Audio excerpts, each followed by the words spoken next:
Olá! Hoje a gente vai fazer uma análise detalhada da Lei número 5.197, do ano de 1967. Nós vamos investigar a fundo a estrutura, as proibições e o impacto de uma das legislações mais importantes para a proteção da fauna aqui no Brasil. Bom, essa aqui é a lei em questão, sancionada lá em 3 de janeiro de 1967. Ela foi um marco porque estabeleceu as bases da política de proteção aos animais silvestres no país. E olha, o primeiro artigo dela já dá o tom de tudo o que vem pela frente. E aqui está o pilar de toda a lei, o artigo 1º. Ele é muito claro: os animais de qualquer espécie, em qualquer fase do seu desenvolvimento, e que vivem naturalmente fora do cativeiro, são propriedade do Estado. Essa definição, gente, muda completamente o jogo. A partir daqui, a utilização, perseguição, caça ou apanha de animais silvestres fica proibida, a não ser com permissão do Estado.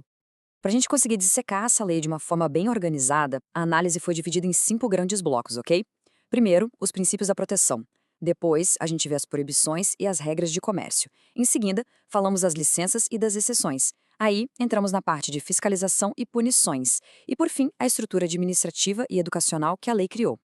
Vamos começar então com a seção 1, Princípios da Proteção à Fauna. Como eu disse, o conceito central que sustenta toda essa legislação é a ideia de que a vida selvagem pertence ao Estado. E esse ponto é tão importante que vale a pena reforçar. A lei não protege só o bicho, sabe?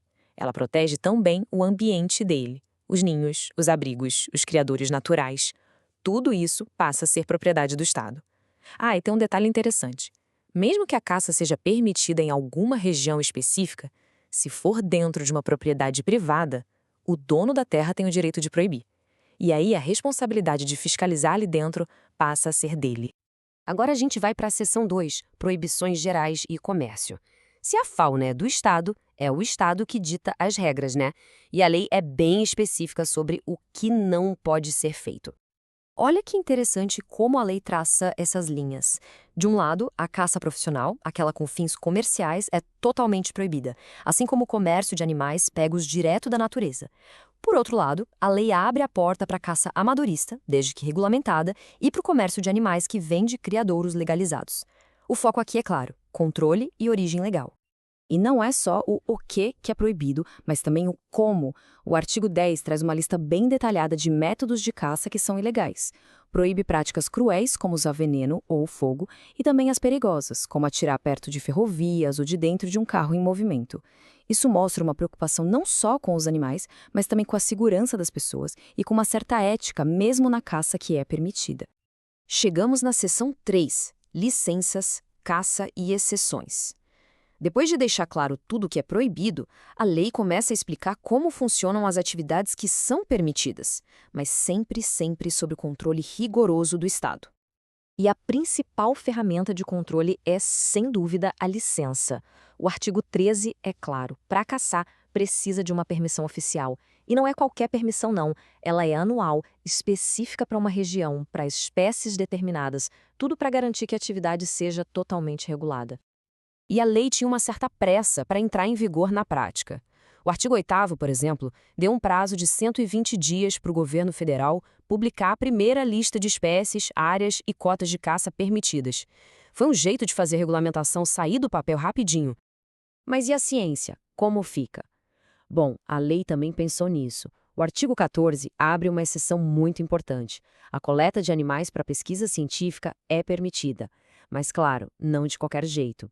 Precisa de uma licença especial só para cientistas de instituições credenciadas e com regras ainda mais rígidas para pesquisadores estrangeiros. É uma forma de garantir o controle sobre o nosso patrimônio biológico. Ok, vamos para a seção 4, Fiscalização e Sanções Penais. Uma lei num papel é uma coisa, mas como garantir que ela seja cumprida? E o que acontece com quem desobedece? É o que a gente vai ver agora. O artigo 25 define que a fiscalização é um trabalho em equipe. A responsabilidade principal é da União, mas ela pode e deve trabalhar junto com os estados e municípios. E um ponto muito importante: a polícia e as forças armadas também podem agir por conta própria. Isso cria uma rede de vigilância bem mais ampla. Agora, prestem muita atenção nessa tabela. Ela mostra uma das mudanças mais radicais na lei ao longo do tempo. Lá em 1967, as infrações eram consideradas contravenções, com penas bem mais leves. Mas em 1988, com uma nova lei e já com a nova Constituição Federal, que deu um status muito maior à proteção ambiental, a coisa mudou de figura. As infrações viraram crimes. E as penas, bom, elas foram endurecidas drasticamente. A caça profissional, por exemplo, pulou para uma pena de reclusão de até 5 anos. E não para por aí.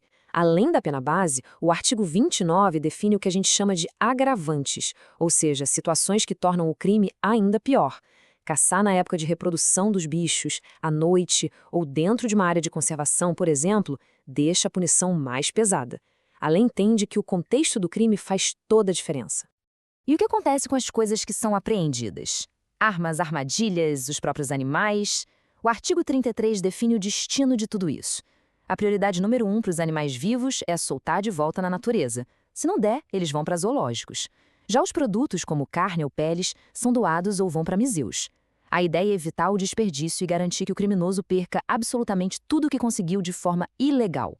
E chegamos à última seção, estrutura administrativa e educacional. Uma lei não pode viver só de proibir e punir, certo? Ela também precisa criar mecanismos para garantir que a proteção da fauna vire uma política de Estado permanente e que entre na cabeça das pessoas. E para guiar essas políticas de longo prazo, o artigo 36 criou o Conselho Nacional de Proteção à Fauna.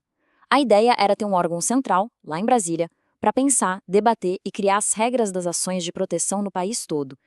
Mas talvez uma das partes mais visionárias dessa lei seja essa aqui, no artigo 35. Ela determinou um verdadeiro mandato educacional, obrigou a inclusão de textos sobre proteção da fauna nos livros da escola, exigiu no mínimo 2 aulas por ano sobre o tema nas escolas e garantiu pelo menos 5 minutos por semana sobre o assunto nos programas de rádio e TV. A lei sacou que, no fim das contas, a conservação depende muito da consciência de todo mundo. E assim a gente conclui essa análise. Fica a reflexão, né? Como é que uma lei criada lá em 1967, com esses princípios, proibições e mandatos, continua sendo a espinha dorsal de toda a proteção da nossa imensa biodiversidade até hoje?